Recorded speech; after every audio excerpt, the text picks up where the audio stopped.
Hello दोस्तों, कैसे हो आप सभी। स्वागत करता हूं मैं आप सभी का आपके अपने यूट्यूब चैनल वर्क के जगह पर। दोस्तों आज फिर मैं हाजिर हूं आपके सामने एक और नई वीडियो के साथ। दोस्तों आज की वीडियो का टाइटल और थंबनेल आप देख ही चुके होंगे। दोस्तों आज फिर मैं हाजिर हूँ आपके सामने कक्षा 10, जो कक्षा 10 है दोस्तों, इसमें साइंस यानी 2023 के लिए जो 2023 की बोर्ड एग्जाम होने वाला है ना दोस्तों, जो 2023 का बोर्ड है, जो 2023 का बोर्ड एग्जाम होने वाला है दोस्तों, उसके लिए मोस्ट इम्पोर्टेंट दोस्तों, उसके लिए क्या दोस्तों, उसके लिए मोस्ट इंपॉर्टेंट यानी 2023 के बोर्ड के एग्जाम के लिए मोस्ट इंपॉर्टेंट क्वेश्चन होंगे। और दोस्तों जिसने साइंस में अभी तक कुछ नहीं पढ़ा दोस्तों, आप इस वीडियो को कवर कर लीजिए। दोस्तों आपका जो साइंस का पहला चैप्टर है रासायनिक अभिक्रियाएं एवं समीकरण, रासायनिक अभिक्रियाएं और समीकरण दोस्तों कम समय में ज़्यादा कवर कराया जाएगा, कम समय में ज़्यादा कवर कराया जाएगा। और दोस्तों एक सटीक रणनीति के साथ, दोस्तों एक सटीक रणनीति के साथ दोस्तों, जो मैंने इसमें सभी टॉपिक लिए हैं, जो चैप्टर फर्स्ट है दोस्तों वो आज की वीडियो में कंप्लीट हो जाएगा आपका दोस्तों। और ज़्यादा देर का नहीं, 15 से 20 मिनट लगेगी दोस्तों। जो मेन पॉइंट है मैं आज आपको समझा दूंगा, जो ज़्यादा ही महत्वपूर्ण पॉइंट है। तो दोस्तों ये चैप्टर 1 है हमारा रासायनिक अभिक्रिया और समीकरण। और दोस्तों ये मोस्ट इंपॉर्टेंट है, मोस्ट इंपॉर्टेंट क्वेश्चन है, मोस्ट इंपॉर्टेंट क्वेश्चन रखे गए हैं इसमें। तो दोस्तों शुरू करते हैं आज की वीडियो। तो दोस्तों वीडियो शुरू करने से पहले जो चैनल पर नए हो चैनल को जरूर सब्सक्राइब कर देना, वीडियो को लाइक और शेयर कर देना। तो दोस्तों शुरू करते हैं आज की हम अपनी वीडियो। तो दोस्तों सबसे पहले हम बात करते हैं रासायनिक अभिक्रियाएं एवं समीकरण। रासायनिक अभिक्रियाएं एवं समीकरण किसे कहते हैं? तो दोस्तों सबसे पहले रासायनिक अभिक्रिया यानी रासायनिक अभिक्रिया किसे कहते हैं? तो यानी जब एक या एक से अधिक, यानी दोस्तों जब एक या एक से अधिक पदार्थ आपस में क्रिया करें, जब एक हो या एक से अधिक यानी दो हो, और ये दोनों पदार्थ आपस में क्रिया करते हैं, जब एक या एक से अधिक पदार्थ आपस में क्रिया करते हैं, एक या एक से अधिक पदार्थ आपस में क्रिया करके समर्थः भिन्न गुण धर्म वाले समर्थः यानी खुद ही एक, यानी भिन्न, भिन्न का मतलब यानी दूसरा, भिन्न का मतलब यानी अलग, भिन्न का मतलब अलग गुण यानी उसके अलग गुण होंगे, गुण वाले नए पदार्थ बनाते हैं। नहीं, जब एक या एक से अधिक दोनों पदार्थ मिलते हैं और एक नया पदार्थ बनाते हैं दोस्तों। इस तरह मान लीजिए, यानी आपके पास चीनी है और दोस्तों आपके पास नमक है, यानी चीनी और वो मान लिए पानी, चीनी दोस्तों और आपके पास पानी है दोस्तों। जब आप चीनी और पानी को दोनों को मिलाएंगे तो आपके पास क्या बनेगा? आप चीनी और पानी को जब दोनों को एक साथ मिक्स करोगे तो दोस्तों आपके पास क्या बनेगा? आपके पास बनेगा शरबत। चीनी और पानी को मिलाने के बाद जैसे ही आपके पास शरबत बनता है, उस तरह कह रहा है जब एक या एक से अधिक पदार्थ आपस में क्रिया करके समर्थः भिन्न गुण धर्म वाला नया पदार्थ बनाते हैं। यानी एक तरफ पहले चीनी और दोस्तों एक तरफ पानी था, लेकिन जब आपने उन दोनों को मिला दिया, चीनी और नमक को, सॉरी चीनी और पानी को मिला दिया, तो क्या बना? शरबत। तो उसी तरह कह रहा है जब एक या एक से अधिक पदार्थ आपस में क्रिया करके भिन्न गुण धर्म वाले एक नया पदार्थ बनाते हैं। भिन्न गुण धर्म वाला यानी उसका यानी गुण भी अलग है और धर्म भी अलग है। तो यह घटना रासायनिक अभिक्रियाएं कहलाती है। रासायनिक अभिक्रिया में भाग लेने वाला पदार्थ अभिकारक कहलाता है। ये मोस्ट इंपॉर्टेंट है दोस्तों कि रासायनिक अभिक्रिया में भाग लेने वाला पदार्थ क्या कहलाता है? दोस्तों रासायनिक अभिक्रिया के अंदर जो पदार्थ भाग लेता है उसे क्या कहते हैं? उसे कहते हैं अभिकारक। जो रासायनिक अभिक्रिया में भाग लेता है उसे अभिकारक कहते हैं। और अभिक्रिया के फलस्वरूप उत्पन्न पदार्थ उत्पाद कहलाता है। यानी जैसे ही अभिक्रिया पूर्ण हुई उसके बाद जो हमें प्राप्त हो रहा है वो क्या कहलाएगा दोस्तों? वो कहलाएगा उत्पाद, वो कहलाएगा दोस्तों उत्पाद। यानी रासायनिक अभिक्रिया में भाग लेने वाला पदार्थ क्या कहलाता है? अभिकारक कहलाता है। और जो उसके बाद हमें जो मिलता है दोस्तों वो क्या कहलाता है? वो कहलाता है दोस्तों उत्पाद कहलाता है। दोस्तों मैं एक उदाहरण समझिए, जैसे MgO2, MgO2 हमने लिया है, MgO2।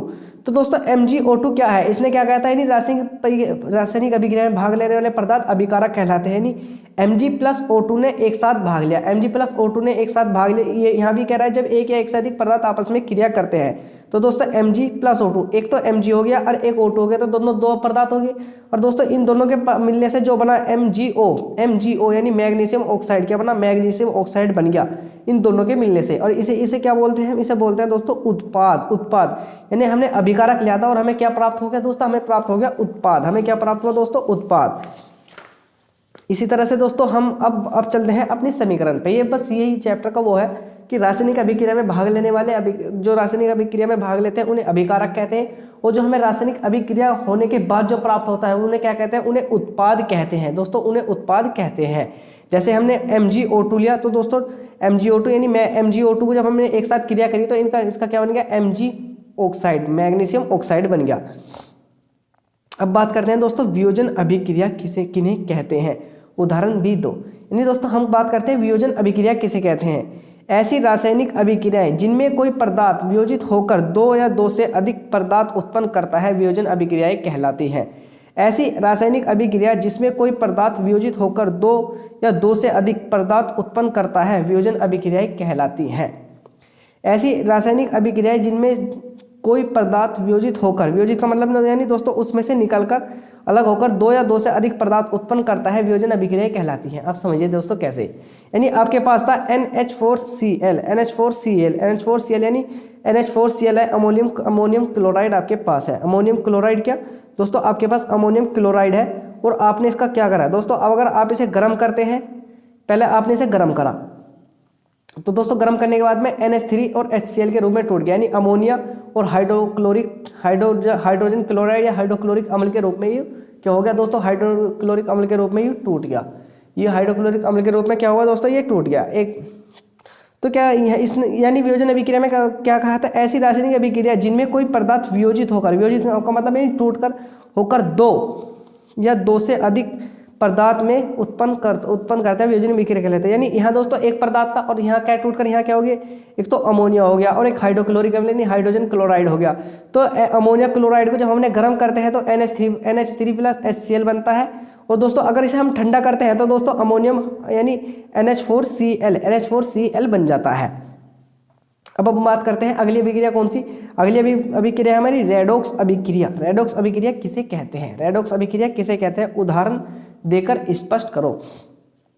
रेडॉक्स अभिक्रिया कैसे कहते हैं, तो दोस्तों वह रासायनिक अभिक्रिया जिसमें एक अभिकारक व अभिकारक का ऑक्सीकरण तथा दूसरे अभिकारक का अपचयन, यानी एक अभिकारक का तो ऑक्सीकरण होगा और दूसरे अभिकारक का क्या दोस्तों, दूसरे अभिकारक का अपचयन होता है, रेडॉक्स अभिक्रिया कहलाती है। रेडॉक्स अभिक्रिया या उपचयन और अपचयन अभिक्रिया या उपचयन या अपचयन अभिक्रिया कहलाती है।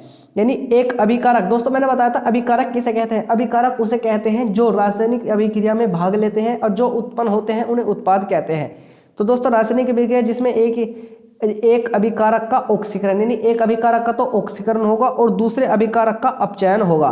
तो दोस्तों ऑक्सीकरण और अपचयन क्या होता है एक बार समझ लीजिए दोस्तों। ऑक्सीकरण, अगर कहीं भी ऑक्सीकरण का मतलब आता है, ऑक्सीकरण का मतलब आता है नहीं, अगर कोई बोलता है कि ऑक्सीकरण, तो दोस्तों ऑक्सीकरण का मतलब होता है ऑक्सीजन का मिलना। ऑक्सीकरण का मतलब है ऑक्सीजन का मिलना। यानी ऑक्सीजन का मिलना कैसे दोस्तों, आपके पास H है और इसमें O और मिल गया, तो दोस्तों ये दोनों आपस में क्रिया करके क्या बनेंगे, जल में H2O यानी हाइड्रोजन और प्लस ऑक्सीजन, यानी हाइड्रोजन और ऑक्सीजन मिल जाएंगे तो क्या बन जाएगा, H2 हो जाएगा।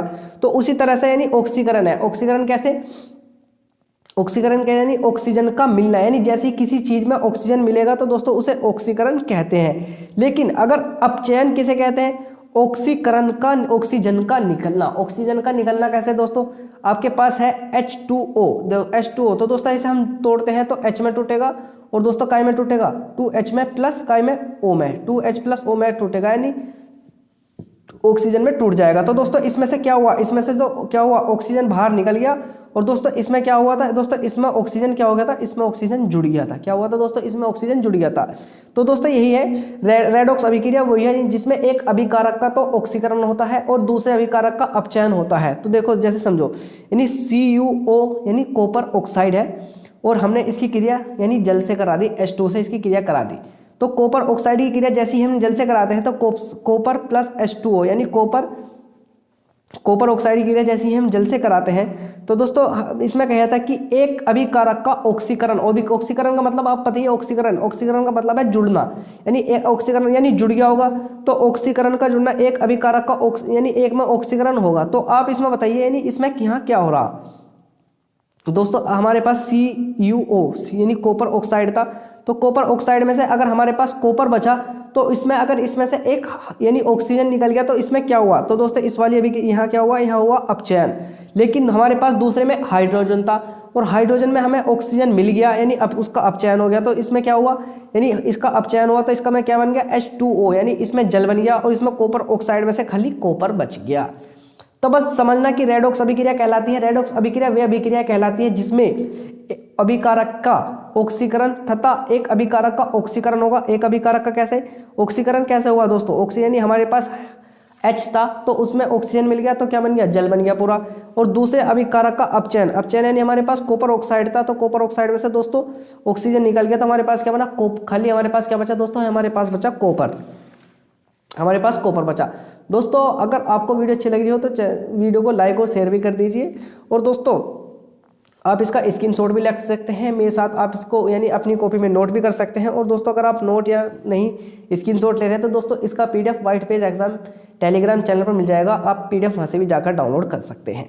अब हम बात करते हैं दोस्तों संक्षारण। संक्षारण किसे कहते हैं, संक्षारण किसे कहते हैं दोस्तों, जब कोई धातु अपने आसपास अम्ल, आर्द्रता आदि के संपर्क में आती है तब इनका संक्षरण होने लगता है और इस प्रक्रिया को संक्षारण कहते हैं। जैसे लोहे पर जंग लगना, यानी दोस्तों आपने देखा होगा अगर आपके घर में कोई लोहे की चीज़ है, जैसे एक तरह से मान लीजिए आपकी छत के गार्डर हैं और दोस्तों अगर आप उनको धूप में कह रहा दोस्तों अगर आप उन्हें बाहर रख देंगे यानी उन पर बिना पेंट करेंगे तो उन पर कुछ नहीं होने का। लेकिन दोस्तों अगर उन पर हम बिना पेंट करे उन्हें आप बाहर में रख दें, यानी बाहर एक तरह से यानी घर से बाहर रख दें या सड़क पर तो नहीं, एक ऐसी जगह रख दें जहाँ उन्हें उनके बारिश वगैरह लग सके, तो दोस्तों आप देखते हैं उस पर एक लाल सी परत आ जाएगी, यानी उन पर एक लाल सी परत आ जाती है तो दोस्तों वो क्या कहलाती है, उस संक्षारण, यानी वो सहज उससे गाटर को खाना शुरू कर देते हैं, लोहे को खाना शुरू कर देते हैं, तो दोस्तों वही संक्षारण है। जब कोई धातु अपने आसपास अम्ल, आर्द्रता आदि के संपर्क में आता है तो इनका क्षरण होने लगता है और इस प्रक्रिया को क्या कहते हैं,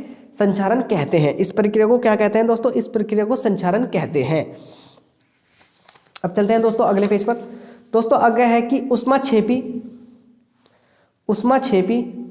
तथा ऊष्माशोषी अभिक्रिया क्या है, उदाहरण दीजिए। ऊष्माक्षेपी तथा ऊष्माशोषी अभिक्रिया क्या है का क्या अर्थ है, उदाहरण दीजिए। तो ऊष्माक्षेपी अभिक्रिया क्या है, वह रासायनिक अभिक्रिया जिसमें अभिकारक के फलस्वरूप ऊष्मा अथवा ऊर्जा उत्पन्न होती है, ऊष्माक्षेपी अभिक्रिया कहलाती है। ऊष्माक्षेपी अभिक्रिया कहलाती है, ऊर्जा उत्पन्न होती है, ऊष्माक्षेपी अभिक्रिया कहलाती है। यानी दोस्तों ऊष्माक्षेपी अभिक्रिया में क्या होगा, इसमें ऊर्जा उत्पन्न होगी, यानी आपके पास कार्बन है और आपने कार्बन की क्रिया ऑक्सीजन से करा दी तो दोस्तों कार्बन और ऑक्सीजन मिलकर क्या बनाएंगे, यानी कार्बन और ऑक्सीजन मिलकर कार्बन डाइऑक्साइड बना देंगे और इसमें प्लस 98.3 कैलोरी 98.3 कैलोरी ऊर्जा इसमें से निकलती है। 98.3 कैलोरी ऊर्जा इसमें से निकलती है कार्बन और दोस्तों ऑक्सीजन में से, कार्बन और ऑक्सीजन में से, यानी 98.3 कैलोरी ऊर्जा निकलती है जब इन दोनों की आपस में क्रिया करा देंगे कार्बन प्लस ऑक्सीजन की। अब मैं बात करता हूँ दोस्तों ऊष्माशोषी अभिक्रिया क्या कहती है, यानी ऊष्माक्षेपी का मतलब दोस्तों उसमें से ऊष्मा निकल लिया है, लेकिन जैसे हम ऊष्माशोषी, क्षेपी का मतलब छोड़ना और दोस्तों शोषी का मतलब यानी ऊष्मा लेना, यानी वह रासायनिक अभिक्रिया जिसमें रासायनिक अभिक्रिया की प्रगति में कुछ ऊष्मा का शोषण का मतलब होता है शोषण या ऊष्माक्षेपी अभिक्रिया कहलाती है। शोषण का मतलब यानी दोस्तों कुछ ऊष्मा यानी खर्च हो जाएगी, यानी अगर आपके पास आ रही है तो आप किसी से ले रहे हो और लेने का मतलब क्षेपी हो रही है, लेकिन जब ऊष्मा जाती है तो उसमें उसे क्या कहते हैं, ऊष्माशोषी अभिक्रिया कहते हैं। तो दोस्तों जैसे हमारे पास नाइट्रोजन था और ऑक्सीजन था, जैसे नाइट्रोजन और ऑक्सीजन ने क्रिया करी तो नाइट्रस ऑक्साइड बन गया और इसमें माइनस के 45 किलो कैलोरी ऊर्जा इसमें निकल जाएगी, 45 किलो कैलोरी ऊर्जा निकल जाएगी। नाइट्रोजन और ऑक्सीजन की जैसी क्रिया करेंगे तो नाइट्रस ऑक्साइड बनेगा और इसमें से 45 किलो कैलोरी ऊर्जा क्या होगी दोस्तों, वो हमारी इसमें से निकल जाएगी। अब हम बात करते हैं दोस्तों निम्नलिखित रासायनिक समीकरणों को संतुलित कीजिए, यानी निम्नलिखित रासायनिक समीकरणों को संतुलित कीजिए। यानी दोस्तों इस तरह के क्वेश्चन पूछे जाते हैं और ये एक ही क्वेश्चन दोस्तों आपका 2 से 2 नंबर का होता है। वो पूछेगा कि Fe plus H2O plus Fe3O4H2O को यानी इसे हल कीजिए। तो दोस्तों इसे हल कैसे करेंगे, हमारे पास देखिए Fe के क्या है, Fe दोस्तों यहाँ तो 2 है, यहाँ तो दोस्तों Fe 1 है, लेकिन यहाँ Fe 3 है तो दोस्तों यहाँ Fe हमें भी 3 करने पड़ेंगे। तो दोस्तों Fe हमने यहाँ क्या कर दिया, Fe हमने कर दिया यहाँ 3। अब यहाँ देखिए H2O दोस्तों यहाँ हाइड्रोजन कितना 1, दोस्तों यहाँ भी कितना हाइड्रोजन, दोस्तों यहाँ भी हाइड्रोजन हो गया 1, लेकिन ना सॉरी दोस्तों यहाँ हाइड्रोजन 2 है और यहाँ हाइड्रोजन 1 हो गया। तो दोस्तों यहाँ भी हाइड्रोजन को 2 करेंगे तो दोस्तों यहाँ हाइड्रोजन 2 तो दोस्तों यहाँ भी 2, दोस्तों यहाँ ऑक्सीजन 2 तो दोस्तों ऑक्सीजन यहाँ 4 हो गया। अब दोस्तों यहाँ ऑक्सीजन की गड़बड़ होगी तो आप यहाँ देखिए Fe3 4H2O F3O4 H यानी 4H2O। अब समझिए दोस्तों, यहाँ 3Fe यानी यहाँ आयरन बराबर है, यहाँ Fe3 यानी यहाँ भी आयरन बराबर है। दोस्तों यहाँ ऑक्सीजन के 4 अणु हैं। दोस्तों यहाँ ऑक्सीजन के 4 यानी 4 ऑक्सीजन के ये अणु हैं। दोस्तों यहाँ जल H2O के 4 दूनी 8 है, तो दोस्तों H2O के यहाँ 4 दूनी 8 है, यानी H के यहाँ 4 दूनी 8 है, तो यानी दोस्तों अभी यहाँ बराबर होगी। एक बार उसमें यानी 3Fe यानी आयरन के 3, तो दोस्तों आयरन के 3। यहाँ दोस्तों यहाँ समझिए, यहाँ ऑक्सीजन के 4, तो दोस्तों यहाँ भी ऑक्सीजन के 4, ऑक्सीजन के 4। यहाँ हाइड्रोजन के 2 और 4 2 की गुना 4 में करेंगे तो 8, और दोस्तों यहाँ भी हाइड्रोजन के 2 की गुना जब हम 4 में करेंगे तो कितना होगा 8। दोस्तों ये बराबर है। अब मैं बात करता हूँ Pb NO3 2 PbO NO2 O2। तो दोस्तों यहाँ देखिए यहाँ Pb कितना, दोस्तों यहाँ Pb 2 है, तो दोस्तों यहाँ भी Pb 2 है। यहाँ O, यहाँ दोस्तों PbO यानी O 1 है। दोस्तों यहाँ O क्या है, दोस्तों यहाँ O, यहाँ भी O 1 है, यहाँ भी दोस्तों O कितना, दोस्तों यहाँ भी O यहाँ कितना, यहाँ भी O 2 है।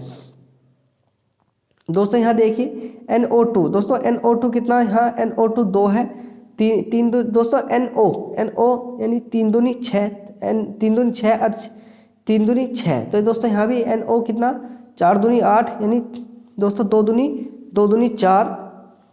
यहाँ अब देखिए ऑक्सीजन कितना दोस्तों 2, और दोस्तों ऑक्सीजन यहाँ भी कितना यानी NO की बराबर यहाँ, यानी ऑक्सीजन यहाँ भी कितना है, यहाँ भी 2 है। अब बात करते हैं मैग्नीशियम ऑक्साइड यानी MnO2 plus HCl, MnO2 plus HCl। तो दोस्तों MnO2 के यहाँ क्या अणु है, दोस्तों MnO2 के plus 4Cl MnCl H2H2O plus Cl2। दोस्तों HCl के यहाँ कितने 4 हैं, तो दोस्तों यहाँ Cl के 2 हैं, Cl के दोस्तों यहाँ 2 अणु हैं यहाँ, लेकिन Cl के कितने, यहाँ दोस्तों Cl के 4 अणु हैं, तो दोस्तों यहाँ भी Cl के 4 करेंगे, 2 दूनी 4, तो 2 दूनी 4 के हो गए दोस्तों। नहीं दोस्तों यहाँ ये सही है, Cl के 2 यहाँ है, Cl के 2 यहाँ, तो Cl के दोस्तों 4 हो गए, Cl के कितने हो गए दोस्तों 4 हो गए। Mn के दोस्तों यहाँ भी 1 है, Mn का यहाँ भी 1 है, दोस्तों ऑक्सीजन के यहाँ भी 2 हैं, दोस्तों ऑक्सीजन के यहाँ भी 2 हैं, दोस्तों हाइड्रोजन के 4 हैं, दोस्तों यहाँ भी हाइड्रोजन के 2 दूनी, हाइड्रोजन के यहाँ भी 2 दूनी 4 हैं। मैं बात करता हूँ दोस्तों, अगला है कि संकलन अभिक्रिया पर संक्षिप्त टिप्पणी लिखिए। यानी संकलन अभिक्रिया किसे कहते हैं दोस्तों, जब दो या दो से अधिक पदार्थ आपस में क्रिया करके एकल पदार्थ का निर्माण करते हैं तो उन्हें संकलन अभिक्रिया कहते हैं। मैंने बताई थी, अगर आप पानी और चीनी को घोलेंगे तो क्या बनेगा उसमें दोस्तों, उसमें आपका शरबत बन जाएगा। तो वो भी यही कह रहा है, जब 2 या 2 से अधिक पदार्थ आपस में क्रिया करें तो एकल पदार्थ का निर्माण होगा, यानी एक पदार्थ का निर्माण होता है, और उन्हें क्या कहते हैं, उसे ही संकलन अभिक्रिया कहते हैं। जैसे कार्बन प्लस ऑक्सीजन की क्रिया कराएंगे तो दोस्तों हमारे पास एक पदार्थ बन जाएगा। कार्बन प्लस ऑक्सीजन क्रिया करने के बाद क्या आएगा, हमारे पास आएगा CO2 यानी कार्बन डाइऑक्साइड एक पदार्थ बन जाएगा। मैं बात करता हूं दोस्तों, कंकाली रासायनिक समीकरण किसे कहते हैं। कंकाली रासायनिक समीकरण किसे कहते हैं, यानी असंतुलित रासायनिक समीकरण को कंकाली रासायनिक समीकरण कहते हैं। यानी असंतुलित रासायनिक समीकरणों को कंकाली रासायनिक समीकरण कहते हैं। कंकाली रासायनिक समीकरण दोस्तों कहते हैं, यानी जो समीकरण संतुलित, यानी संतुलित का मतलब जैसे मान लीजिए यहाँ लिख रहा है C+O2 और दोस्तों यहाँ CO2, तो दोस्तों यहाँ यह एक तरह से क्या है, ये दोस्तों एक तरह से असंतुलित है, इसे हमें संतुलित करना पड़ेगा। संतुलित कैसा करना पड़ेगा दोस्तों, यहाँ कार्बन के 2 अणु है और दोस्तों यहाँ कार्बन का 1 अणु, तो दोस्तों यहाँ भी इसमें 2 लगाना पड़ेगा। यहाँ कार्बन के 2, तो दोस्तों यहाँ भी कार्बन के 2, दोस्तों यहाँ ऑक्सीजन के 2 दूनी 4, तो दोस्तों हमें भी यहाँ भी 4 करने पड़ेगा। यहाँ भी हमें क्या करना पड़ेगा, यहाँ भी 4 करने पड़ेगा, 2 दूनी 4, तो ऑक्सीजन के 2 दूनी 4, दोस्तों 2 दूनी 2 कार्बन के हो गए, 4 ऑक्सीजन के। दोस्तों अब ये क्या है दोस्तों, अब ये यानी संतुलित समीकरण है। क्या है दोस्तों, अब ये संतुलित समीकरण है। अब मैं बात करता हूँ दोस्तों, हम चलते हैं अगले उस पर। दोस्तों ये मेरे जो इसमें थे लघु और अति लघु प्रश्न थे। अब हम बात करते हैं दोस्तों, हमारे कुछ विस्तृत प्रश्न हैं, जैसे विस्तृत उत्तरीय प्रश्न है दोस्तों। अब मैं उनकी बात करता हूँ, विस्तृत उत्तरीय प्रश्न की, जो दोस्तों बोर्ड परीक्षा की दृष्टि से बहुत ही महत्वपूर्ण है। विस्तृत उत्तरीय प्रश्न, तो दोस्तों सबसे पहला प्रश्न है, संतुलित रासायनिक समीकरण क्या है। यानी पूछ रहा है कि संतुलित रासायनिक समीकरण क्या है, रासायनिक समीकरणों को संतुलित करना क्यों आवश्यक है। वो पूछ रहा है कि संतुलित रासायनिक समीकरण क्या है और इन्हें यानी संतुलित करना क्यों आवश्यक है। तो दोस्तों वह रासायनिक समीकरण जिनके दोनों पक्ष अर्थात अभिकारक तथा उत्पादक पक्ष में प्रत्येक तत्व के परमाणु की संख्या बराबर होती है संतुलित रासायनिक समीकरण कहलाती है। अब समझिए यानी दोस्तों अभी एक बार बताइए कि अभिकारक किसे कहते हैं। दोस्तों अभिकारक तो ये हो गया और उत्पाद क्या हो गया दोस्तों, उत्पाद हो गया यू। अब वो कह रहा है कि अभिकारक तथा उत्पाद दोनों के पक्षों के परमाणुओं की संख्या बराबर हो, यानी दोनों की तरफ यानी जितना इधर है दोस्तों इतना ही उधर होगा। अब देखिए मैं समीकरण हल करके दिखाता हूं दोस्तों। पोटेशियम क्लोराइड है, क्लोरेट है, पोटेशियम क्लोराइड है दोस्तों KClO3। तो दोस्तों KCl के यहाँ कितने अणु दोस्तों, यहाँ KCl के हमारे पास 2 अणु हैं।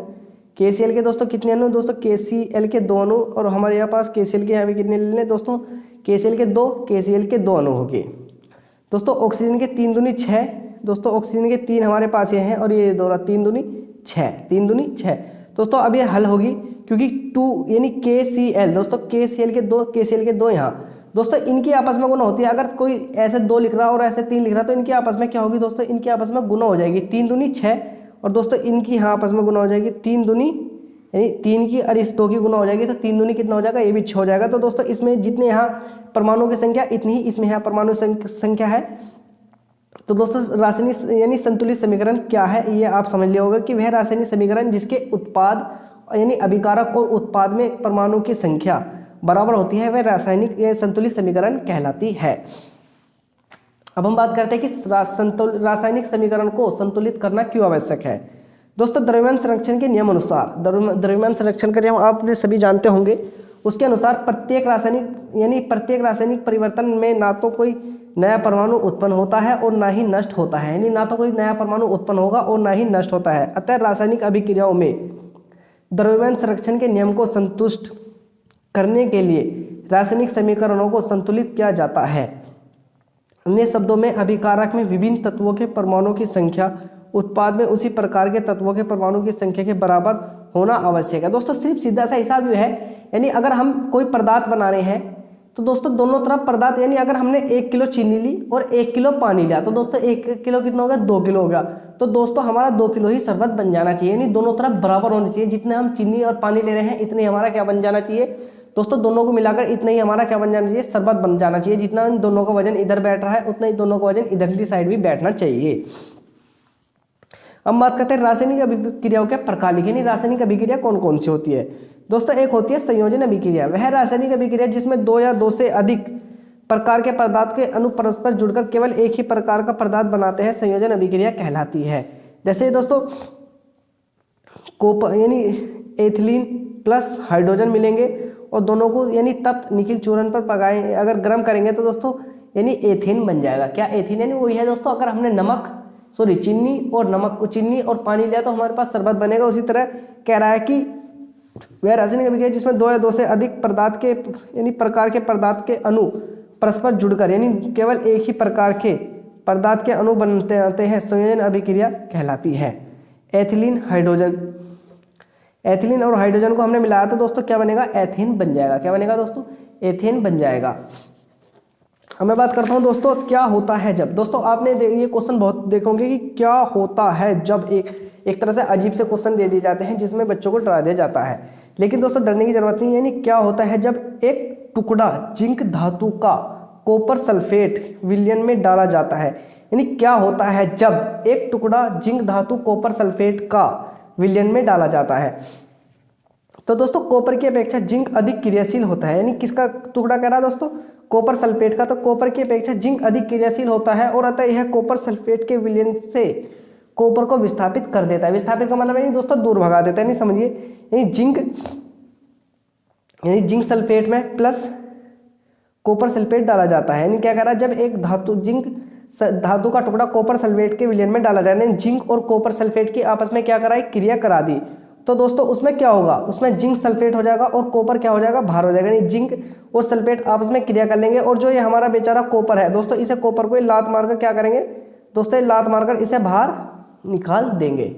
कॉपर को लात मारकर बाहर निकाल देंगे।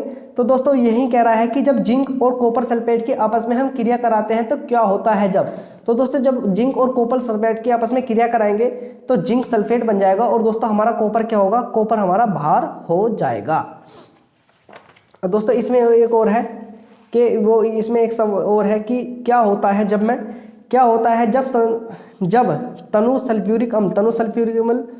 तनु सल्फ्यूरिक अम्ल और दानेदार जिंक के साथ अभिक्रिया करता है। तो दोस्तों दानेदार जिंक तनु सल्फ्यूरिक अम्ल के विलयन से हाइड्रोजन विस्थापित कर देता है। विस्थापित का मतलब आप समझ गए होंगे, विस्थापित का मतलब यानी निकाल देता है। तो दोस्तों तनु